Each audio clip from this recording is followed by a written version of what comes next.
Senhor presidente, senhor relator, senhoras ministras, senhor ministro, representante da douta Procuradoria-Geral da República, toda a discussão, como foi bem enfocada pelo Dr. Fábio Tuffic, diz respeito à exata dimensão e latitude que deve ser dada ao artigo 5º, inciso 57 da Constituição Federal.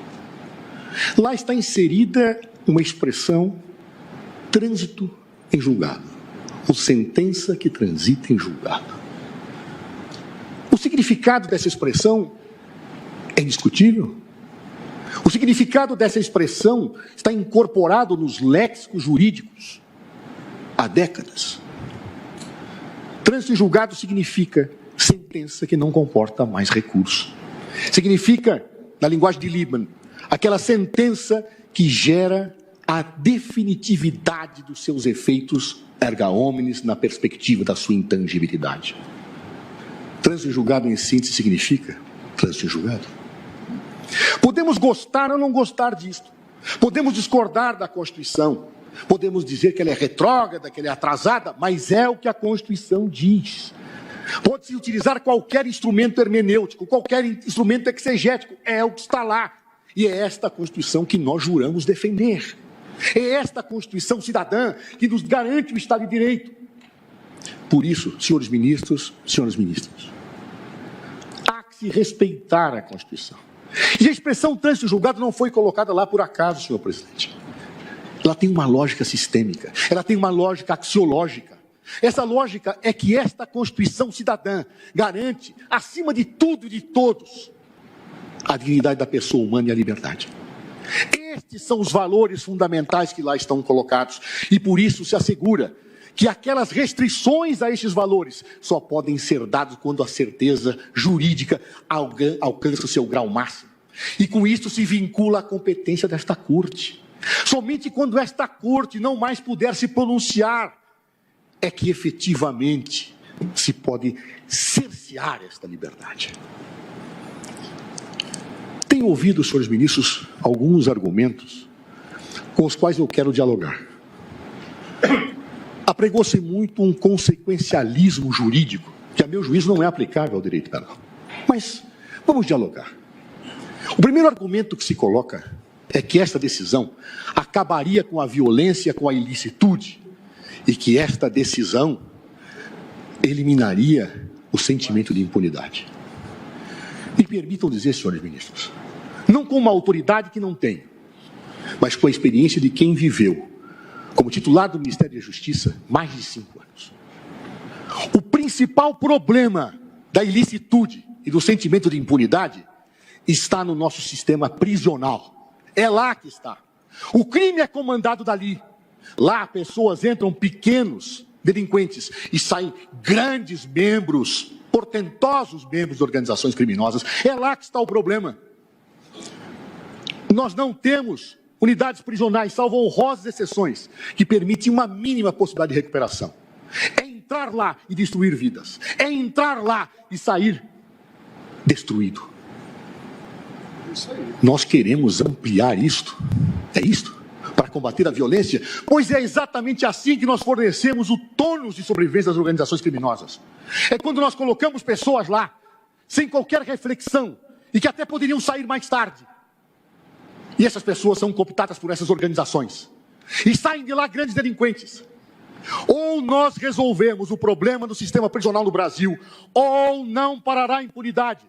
E posturas interpretativas como estas, que contrariam a Constituição, apresentam uma pseudo-situação de causa e efeito que não ocorre. Ela não ocorre. Não é prendendo desta forma que nós resolveremos o problema, só agravaremos o sistema. E se dirá, construam mais prisões. Eu tentei construir com o ministro. Tentei. Não há verba para suprir esse déficit. Não há. E mais, ninguém quer um presídio para chamar de seu. Ninguém quer. Ninguém quer um presídio na sua cidade. Os governadores não querem. Traz desgaste político, o custo é altíssimo. Não tem como resolver esse problema, a não ser enfiar pessoas como gado atrás das grades. Vamos continuar seguindo essa linha? Se fizermos isto, poderemos até ter o aplauso no primeiro momento, porque as pessoas pensam que tudo se resolverá. Estaremos tratando um tumor uma pequena pastilha. Uma pastilha que faz cessar a dor momentânea. Mas estamos agravando e alimentando esse tumor. Não é justo pisotear-se a Constituição cidadã para termos uma política que joga contra a sociedade, que joga contra os seres humanos, que aniquila vidas, porque basta colocar alguém atrás das grades para que essa pessoa nunca mais se recupere, com honrosíssimas exceções. Honrosíssimas exceções. Um outro argumento que tenho ouvido, senhores ministros e senhora ministra, diz respeito aqui, bem, a eficácia disso. Pouco se revê as decisões, Na verdade, as revisões são quase sempre mantidas, porque aqui só se discute questões de fato, de direito, não se discute questões de fato, senhores. O direito penal moderno no Estado de Direito exige a discussão de limites da ação estatal. E é por isso que esta Corte tem um papel fundamental nesta questão, porque é ela que é a guardiã da Constituição. E não pode abdicar dessa prerrogativa. É ela que tem que dizer, em último grau, se o Estado agiu bem ou agiu mal. Estatísticas. Vejo recentemente um artigo muito interessante, Dr. Marco Aurélio Carvalho, do Grupo Prerrogativas a que pertenço, e Dr. Pedro Carriello, que apontam números. Números que nem sempre são coincidentes com outros, que dizem que a eficácia é pequena. Eu não vou entrar neste mérito, senhores ministros, porque seres humanos não são insumos econômicos. Seres humanos não se medem por estatística. Um médico que cometa, após ter salvado 1 milhão de pessoas clinicando, um erro, uma imperícia numa cirurgia, perde a sua licença. O judiciário não pode ser avaliado por outra regra. Pode ter prendido muito bem, mas se prende alguém destruindo a sua vida, tem que ser recriminado. E é o que a Constituição quis fazer. A Constituição quis fazer isto, dar segurança máxima para que alguém pudesse perder um bem tão precioso como a liberdade. Mas as pessoas vão ficar soltas. E a impunidade? Para isso existe a prisão preventiva. Para isso o sistema dá resposta. Se as pessoas trazem risco à sociedade, muito bem, que se prenda preventivamente. Mas não coloquemos atrás das grades pessoas que não dão risco apenas porque o sistema judiciário é moroso. É moroso? É moroso. É ruim ser moroso? É. Mas não é abolindo direitos que eu resolvo essa dimensão. Vamos sentar, vamos discutir, vamos resolver o sistema, vamos dar mais situações céleres, vamos criar um juizado de instrução, vamos fazer o que quiserem, menos pisotear sobre a Constituição. Menos isso. Menos trancafiando pessoas que depois podem sair. Não importa o número, são vidas humanas. Não é gado, não estamos falando de arroba de carne, estamos falando de vidas, vidas destruídas. E quem tiver dúvida, visite um presídio. Visite um presídio. Eu vi cenas como ministro horrorosas, de cabeça sendo decapitadas e transformadas como um jogo de futebol, porque seres humanos, senhores ministros, que não são tratados como seres humanos, agem como bestas feras.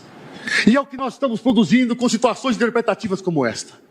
A opinião pública, me desculpe, não se pode confundir opinião pública com senso comum. Opinião pública exige discussão profunda, amadurecida, refletida, discussão de estudos. Hoje, esta resposta é epidérmica. É utilizada com argumentos retóricos sem nenhum estudo. Não se discute o sistema prisional para se discutir essa possibilidade que aqui hoje efetivamente se decide.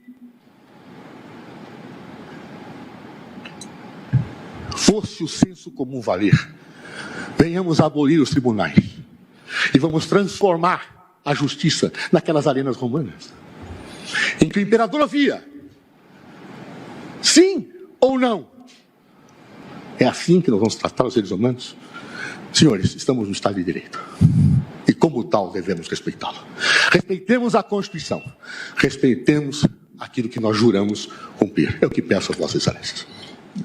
E se você gostou desse vídeo, ajude a financiar nosso canal para que seja possível produzir mais conteúdos livres e profissionais como este. Siga também nossas redes sociais e inscreva-se em nossa newsletter para receber análises e informações em seu e-mail.